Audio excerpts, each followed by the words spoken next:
Happy Saturday, everyone.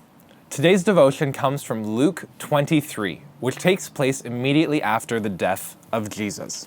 Here's what it says. Luke 23, verse 50. Now there was a man named Joseph from the Jewish town of Arimathea. He was a member of the council, a good and righteous man, who had not consented to their decision and action, and he was looking for the kingdom of God. This man went to Pilate to ask for the body of Jesus.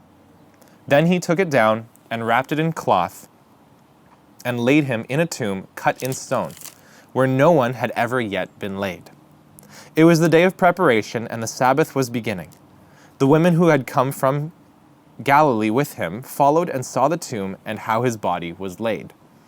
Then they returned and prepared spices and ointments. On the Sabbath, they rested according to the commandment. I wonder what was going through their heads. Joseph, as he collected the body. The women, as they saw what was going on. I wonder what they were thinking as they rested on the Sabbath. Joseph was a Pharisee. He was a faithful follower of Jesus and probably received a lot of hardship for his belief. And now, in the horror of Jesus' death, he honored his Lord by taking care of his body. The women, too, wanted to honor Jesus, but they had to deal with the reality of his death. They had been on a journey with Jesus, 3 long years of ministry, and now Jesus was dead. Everything they hoped for, everything that they believed in, everything that they trusted, gone. No one was thinking about a resurrection. And as the day came to an end, Joseph, the women, the disciples, they all rested, just like they were commanded to. But Jesus, though he was dead, was still at work, and God was working while the people rested. Right now, we have a lot of time to rest and to think.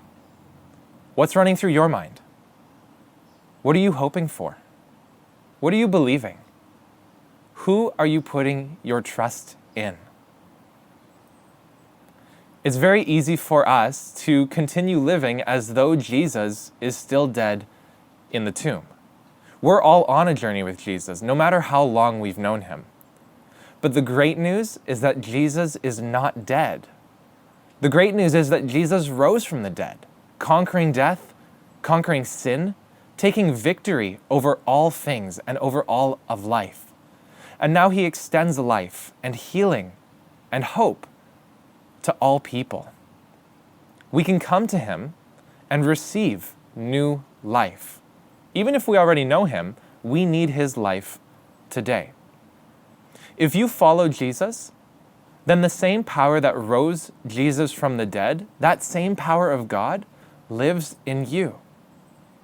You have the hope of eternity inside of you. And you get to carry the truth and the power of Jesus into every conversation, into every thought and every action that you take. Jesus, the King of God's kingdom, is bringing his kingdom through his people. Luke writes that Joseph was a man looking for the kingdom of God, and Jesus is in the process of bringing his kingdom in full.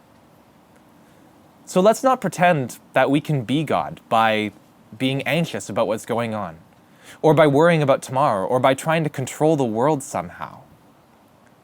Let's instead rest in Jesus, knowing that he has all things in his hands. Hope is not something that's fleeting or some washy, well, I hope it's sunny tomorrow. Our hope in Jesus is found in the unchanging God. And so this Easter weekend, let's focus our hearts and our minds again on the power of Jesus, on the victory of Jesus, and on the life that Jesus promises to lead us through each and every day.